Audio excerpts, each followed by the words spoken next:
তো অতি দুৰ্ভাগ্যজনক কথা আৰু মই অত্যন্ত দুখ পাইছোঁ।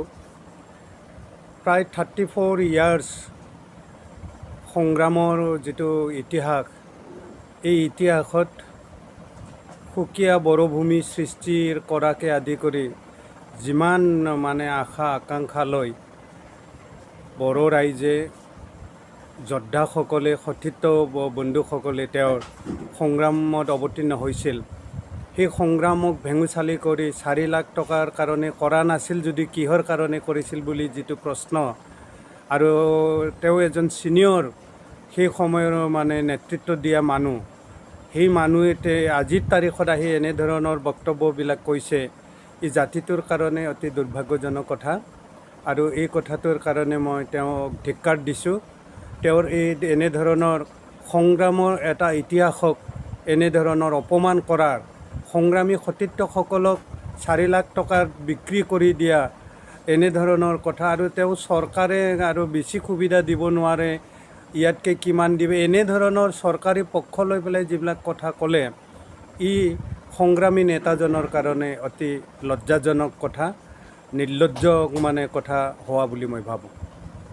তেওঁ যিহেতু NDFB সকলক 4 লাখ টকাত তুলনা কৰিছে, তেওঁতে এজন আগৰে নেতা আছিলে, গতিকে এই ক্ষেত্ৰত কিয় এই ধৰণৰ মন্তব্য দিবলৈ পালে চৰকাৰত অহাৰ পিছত, কি ক'ব? তেওঁৰ মতিভ্ৰম হৈছে, ক্ষমতাই ধৰিছে, গতিকে সেইকাৰণে এনেকুৱা কৰিছে। আৰু বহু বছৰৰ পিছত পোৱাৰ নিচিনা, আৰু এই ক্ষমতাটো কিবা হেৰাই যাব নেকি চৰকাৰী পক্ষত যদি বক্তব্যবিলাক নকয়, এনেধৰণৰ এটা মতিভ্ৰম হৈছে বুলি মই ক'ব বিচাৰোঁ। আপুনি তামোলপুৰ জিলা BPF-ৰ সভাপতি হিচাপে আপোনাৰ কি দাবী থাকিব বৰ্তমান চৰকাৰখনৰ এই NDFB সকলৰ?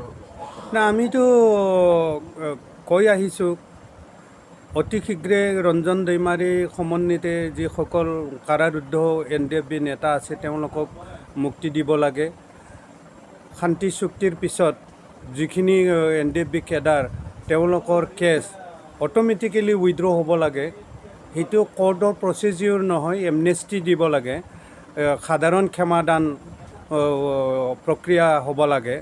গতিকে তেওঁলোকক চৰকাৰী পক্ষই আজিৰ তাৰিখত শান্তি চুক্তি কৰি পেলাই মূল সুঁতিলৈ ঘূৰাই আনি পেলাই ল'ৰাবিলাকক, তেওঁলোকক যদি আইনী প্ৰক্ৰিয়াৰ মাজত এজন কয়দীৰ দৰে, এই ওপৰত আপোনালোকে কি ক'ব? ফেক্টৰ হ'বনে এই সমষ্টিটোত? কংগ্ৰেছটো ফেক্টৰ নহয়েই, কাৰণ কংগ্ৰেছৰ যিখিনি কৰ্মকৰ্তা নেতৃত্ব এতিয়াতো অস্তিত্ব নোহোৱাৰ নিচিনা এটা পৰিস্থিতি কংগ্ৰেছৰ তামোলপুৰত।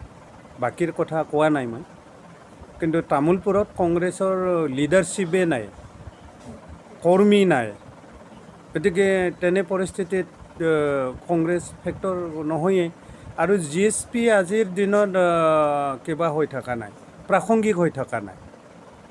এইটো অলৰেডি অপ্ৰাসংগিক বিষয় এটা GSPটো, কাৰণ এটা সময়ত আছিল কিবা BTC স্ক্ৰেপ কৰিব লাগে, কিবা লাগে, BTC ৰিভিউ কৰিব লাগে, BTCৰ গাঁও কৰ্তনৰ আন্দোলন, অনাবৰো গাঁও কৰ্তনৰ আন্দোলন, এনেধৰণৰ যিবিলাক বিষয় আছিল, সেই বিষয়বিলাক ইতিমধ্যে আউটডেটেড হৈ গ'ল।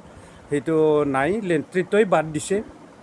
গতিকে এতিয়া হীৰা খৰণীয়া কোনটো নীতিত আছে মানুহ ধৰিবই পৰা নাই ৰাইজে। তেওঁ এতিয়া গাঁও কৰ্তনৰ পক্ষত আছে না, এতিয়াতো BTCতে তেওঁৰ EM হৈ বহি গ'ল, এজন MCLA বনাই পেলাই। গতিকে তেওঁতো আৰু নীতি থকা নাই। গতিকে GSP এতিয়া প্ৰাসংগিক নহয়, ইছ্যু নাই GSP।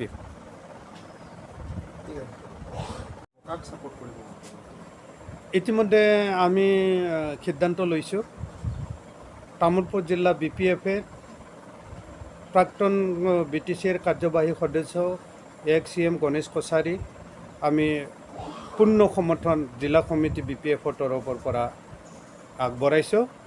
কাৰণ আমি UPPL-ক ইয়াত জিকাব দিব নোৱাৰে, আৰু সমষ্টিবাসী ৰাইজে UPPL-ক বিচৰা নাই। গতিকে UPPL-ৰ বিকল্প শক্তিশালী প্ৰাৰ্থী হিচাপে গণেশ কছাৰীয়ে নিৰ্দলীয়ভাৱে যিহেতু মনোনয়ন দাখিল কৰিছে, গতিকে আমি জিলা BPF-ৰ তৰফৰ পৰা গণেশ কছাৰীক আমি পূৰ্ণ সমৰ্থন আগবঢ়াইছোঁ ইতিমধ্যে আৰু সমূহ তামোলপুৰবাসী ভোটাৰ ৰাইজক আমি গণেশ কছাৰীক ভোট দিয়াৰ কাৰণে আৰু তামোলপুৰত এটা সামাজিক সম্প্ৰীতিক শক্তিশালী কৰাৰ কাৰণে ইয়াৰ উন্নয়নমূলক বা বিভিন্ন যিখিনি সমস্যা এই সমস্যাবিলাক আগন্তুক দিনত সমাধান কৰাৰ কাৰণে এজন বলিষ্ঠ প্ৰতিনিধি বিধায়ক হিচাপে তামোলপুৰবাসী ৰাইজে গণেশ কছাৰীক নিৰ্বাচিত কৰিব লাগে আমি আমাৰ ফালৰ পৰা এই কথা আহ্বান ৰাখিছোঁ কিমান আশাবাদী আপোনালোকে গণেশ কছাৰীক লৈ আজি তাৰিখতো আমি 100% মানে আশা কৰি পেলাইছোঁ আৰু 100% জয় হোৱাটো মানে নিশ্চিত হৈ গ'ল কাৰণ এতিয়া UPPLক ভোট মানে ৰাইজে নিদিয়ে তামোলপুৰত বিভিন্ন জনগোষ্ঠীৰ ৰাইজ গতিকে এপচুৰ মই মতলীয়া ল'ৰা এটাক বিধায়ক বনোৱাৰ কোনো মানে হেৰি কৰা নাই চিন্তা কৰা নাই গতিকে UPPLক জবৰদস্তিভাৱে কোনোবাই যদি ভোট দিব কয় তেতিয়াহ'লে তামোলপুৰবাসী ৰাইজৰ ওপৰত জবৰদস্তি কৰা হ'ব যদি UPPLৰ প্ৰাৰ্থীক ভোট দিব দিয়া হয় গতিকে তামোলপুৰবাসী ৰাইজে বিবেক ভোট দিয়াৰ মানে সুবিধা পাব লাগে সেইটো এটা গণতান্ত্ৰিক অধিকাৰ তামোলপুৰবাসী ৰাইজৰ ভোট দিয়াৰ সিদ্ধান্ত লোৱাৰ গতিকে আমি সকলো পক্ষকে আহ্বান জনাম যাতে জোৰ জুলুম জবৰদস্তি এনেধৰণৰ যাতে পৰিস্থিতি সৃষ্টি নকৰে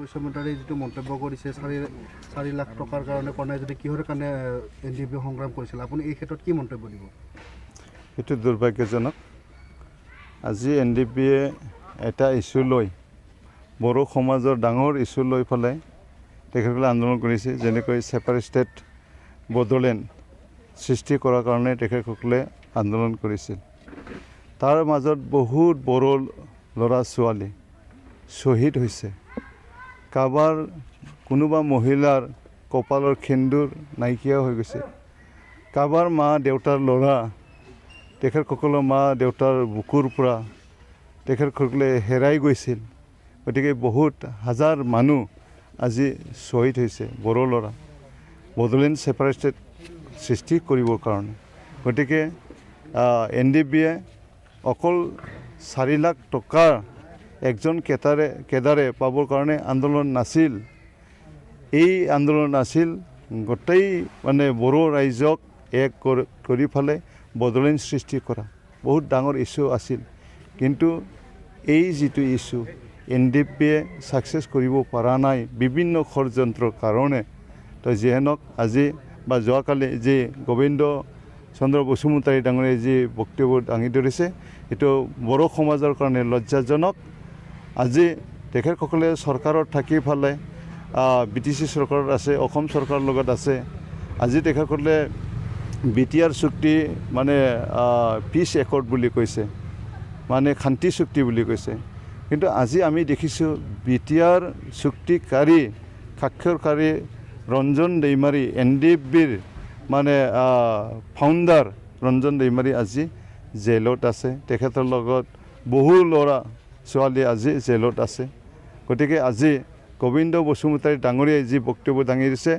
এইটো দুৰ্ভাগ্যজনক আকৌ মই কৈছোঁ আজি NDFBক মানে সৃষ্টি কৰা জনে আছিল ৰঞ্জন দৈমাৰী কিন্তু তেখেতৰ যি আদৰ্শ যি নীতি এই নীতিৰে তেখেতে যি মানে সংগঠন চলাইছিল আৰু তেখেতৰ পিছত বড়ো ৰাইজ বহুত আছিল কিন্তু আজি গোবিন্দ বসুমতাৰী ডাঙৰীয়া বা প্ৰমোদ বড়ো ডাঙৰীয়াই আজি বড়ো জাতিক ধ্বংস কৰিছে তেখেতসকলে দিল্লীত বড়োলেণ্ড যিটো মানে শব্দ এই শব্দটো বড়োলেণ্ডটো বিক্ৰী কৰি আহিছে হাগ্ৰামা মহিলাই ডাঙৰীয়াই সদায় কয় প্ৰমোদ বড়ো বেপাৰী এইটো বাস্তৱ কথা এই প্ৰমোদ বড়ো মিছলীয়া তেখেতে কৈছিল যেতিয়ালৈ ছেপাৰেট ষ্টেট বড়োলেণ্ড নাপায় তেতিয়ালৈ আন্দোলন এটা কথা কৈছে যে 100জন মাত্ৰ কেইজন বাকী আছে 4 লাখ টকা পাব বাকী সকলো পোৱা বুলি কৈছে কিন্তু NDFB কিছু লোকে কৈছে বৰ্তমানলৈকে তেওঁলোকে 4 লাখ টকা পোৱাই নাই তো তেওঁলোকৰ সংস্থাপনো কোনো ধৰণৰ হোৱা নাই তো এই ক্ষেত্ৰত আপুনি কি ক'ব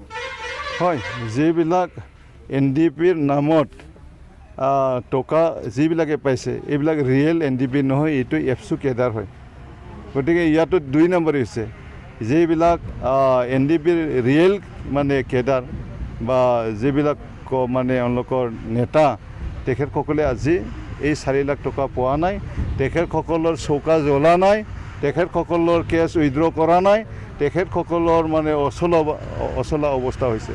তেওঁলোকে বেয়া কামত ব্যৱহাৰ কৰিছে, যিটো 4 লাখ টকা দিছে তেখেতে কৈছে।